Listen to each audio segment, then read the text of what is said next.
réew mi bañ naa dootuñu nangu kenn noot ñu réew mi bañ naa déet réew mi bañ naa déedéet dootuñu fi nangu bu mu jaam réew mi bañ naa dootuñu nangu kenn noot ñu réew mi bañ naa déet réew mi bañ naa déedéet dootuñu fi nangu bu mu jaam réew mi bañ naa dootuñu nangu kenn jaay nu réew mi bañ naa déet réew mi bañ naa déedéet dootuñu fi nangu bu mu jaam réew mi bañ naa dootuñu nangu kenn noot ñu réew mi bañ naa déet réew mi bañ naa déedéet dootuñu fi nangu bu mu jaam bi yoon bu ngeen di wax ñaw baax na si ñoom fu ñu toogoon seen réew mi bañ naa dootuñu nangu kenn noot ñu réew mi bañ naa déet réew mi bañ naa déedéet dootuñu fi nangu bu mu jaam réew mi bañ naa dootuñu nangu kenn noot ñu réew mi bañ naa déet réew mi bañ naa déedéet dootuñu fi nangu bu mu jaam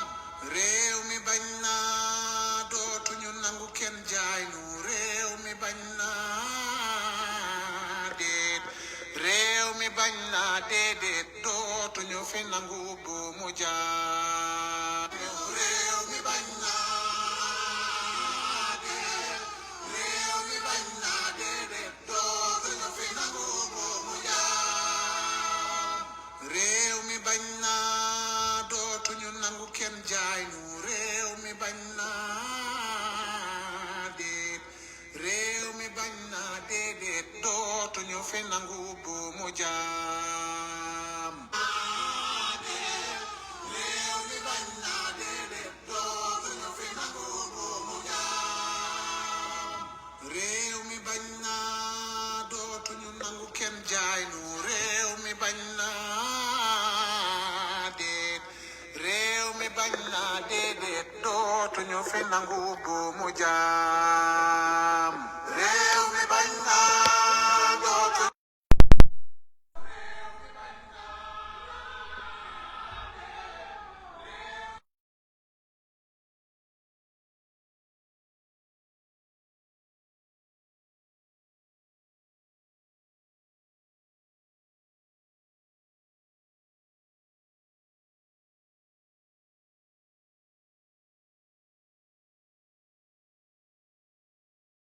seen bakkan amul valeur ay xaj la ñu dee c'est bien fait pour eux bi yoon bu ngeen di wax ba tey da ngeen di wéy parce que di jóg ngeen gis ay youtubeur te ba tey mënu leen gis benn nervi bi yoon du ngeen di wax si bii chasse en l'homme on assiste à des sectes boobu frère mbokk yi asalaamaaleykum ñu ngi leen di nuyu di leen ziyaare di leen ñaanal jàmm lii ab ubbe rek la ab introduction ndax bu ci kanamee tuuti dinañ leen dégtal waxtaan bi taxoon ñu jox leen rendez-vous ci waxtu wi li andi lii nag mooy diggante ca suba ba ñuy enregistré waxtaan bi ak waxtu wi ñu toll dafa am xibaar yu doy waar yu ñu dab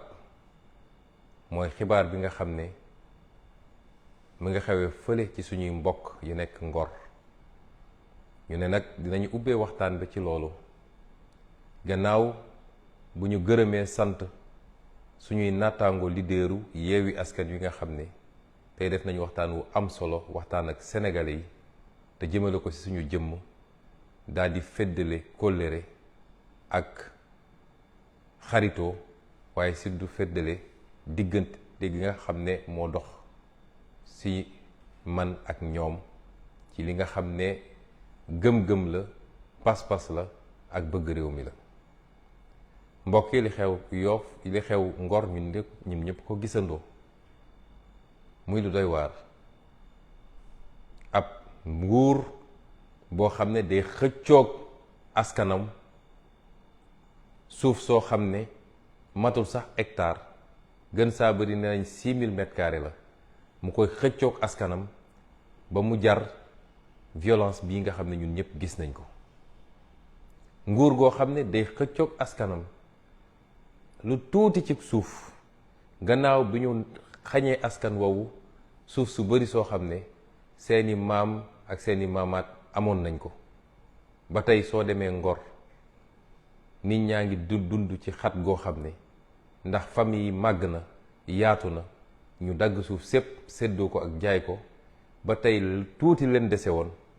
ñu amoon mbébét def fa ay projet ñun leen loolu dafa amee nguur gu ñàkk yërmande ci askanam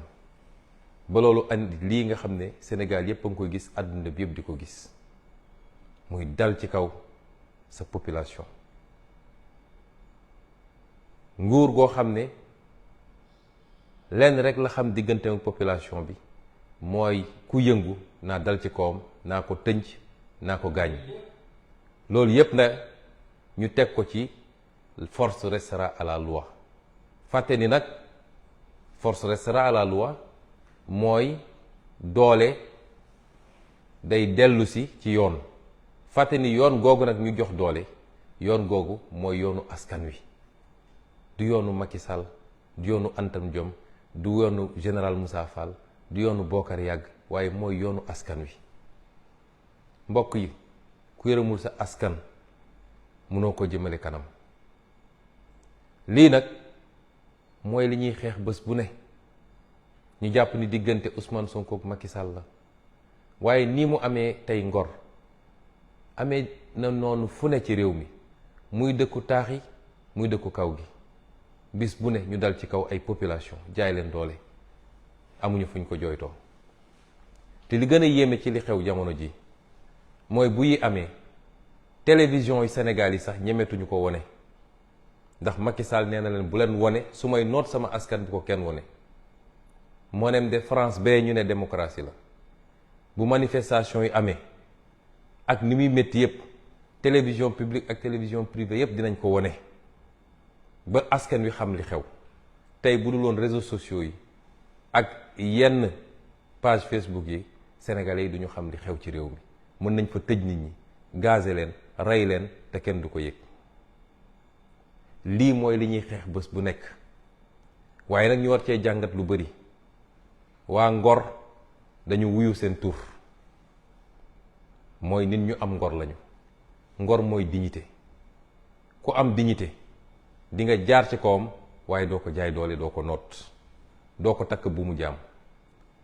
may wax waa Sénégal lan moo tax ñun ñu war a nangu Macky Sall takkuñu bu mu jaam dan ma war a tax tey ñu koy seetaan muy def lu ko neex ci réew mi Ngor de benn quartier kese la mu tëleen depuis balaa Korité ba tey jii waa bu quartier Sénégal yépp takkoon seen fit takk seen ndigg jàkkaarloog Macky Sall gëm naa ni du fi def genn wàllu fan dina takk ay bagaasam dem ñii woo nag ñépp ñu am solidarité ak waa Ngor rawatina ñii seen dëkkandoo di Yoof di Wakaam ba Cambérène waaye feneen ak feneen ci Sénégal benn sénégalais waratul nangu di toog di seetaan ñuy noot ay sénégalais di leen bunduxatal di leen métital di leen rey di leen gaañ dégg nañu sànq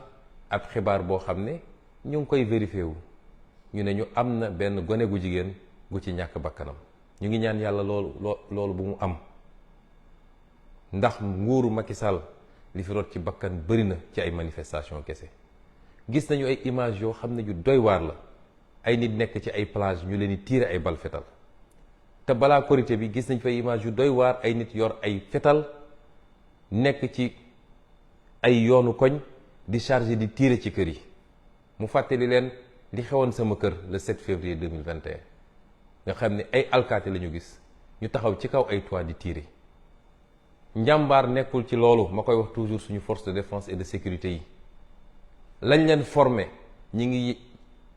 li ñuy xaar ci yéen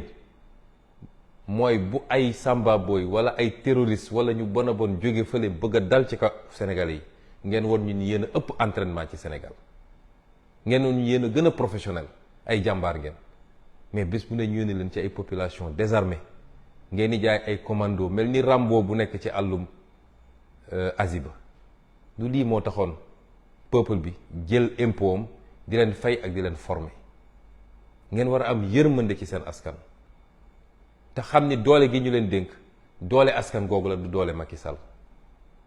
kon li xew Ngor métti na ci ñëpp ñu koy massawu ñëpp à l'attention de nos amis étrangers. J'ai ouvert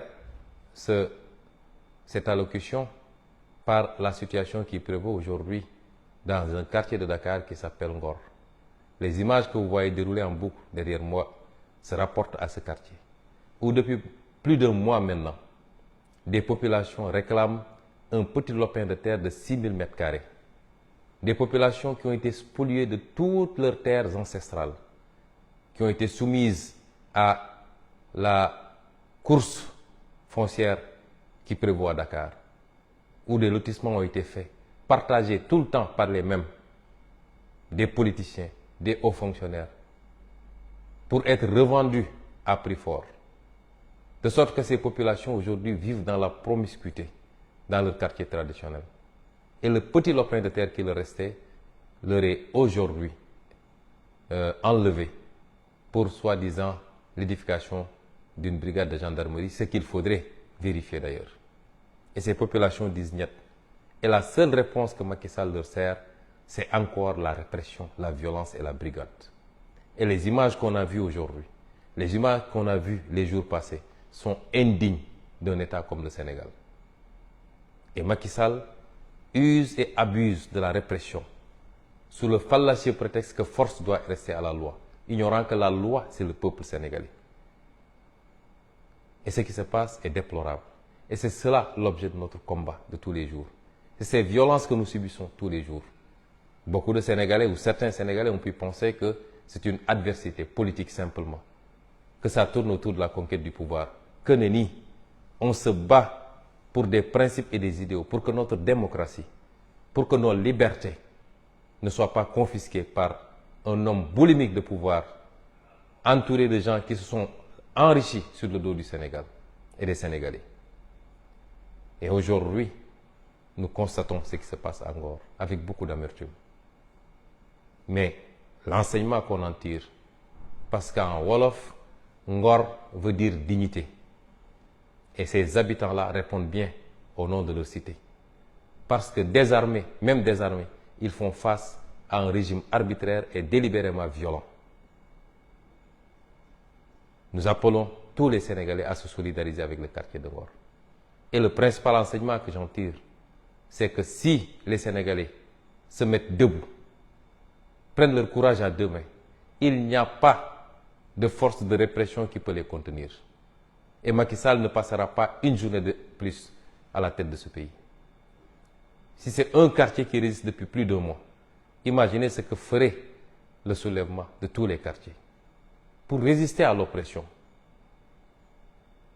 Et c'est pourquoi j'appelle tous les Sénégalais, et particulièrement les quartiers limitrophes de Yoff, de Ouakam, de Cambérène, tous les quartiers limitrophes, à se solidariser avec nos frères de Yoff. Il nous avons été informés qu'il y aurait eu déjà un mort, précisément une jeune fille. Nous sommes en train de vérifier l'information et nous souhaiterons qu'il n'en soit pas ainsi. Et ce serait déplorable parce qu'il y a eu trop de vies humaines perdues sous le régime de Macky Sall, abattues lâchement par des forces de défense et de sécurité pendant des manifestations. Des dizaines aujourd'hui. Et Macky Sall ne compte pas s'arrêter à si bon chemin. Il faut arrêter ce massacre qui ne dit pas son nom. Et c'est pourquoi je lance un appel à tous les Sénégalais et à toute la communauté internationale à s'intéresser de très près à ce qui se passe au Sénégal. Mbokk yi lii la ñu bëggoon a ubbee parce que lu ñu dab la balaa ñuy commencer yéeguñu ko woon ba ñuy door enregistrement bi sànq si suba. ñu ngi leen di jox rendez-vous dans quelques minutes le temps que techniciens yi positionné élément bi ngeen mën a déglu li nga xam ne mooy waxtaan bi ñuy seq ak yéen tey asalaamualeykum wa rahmatulah wa barakaatu.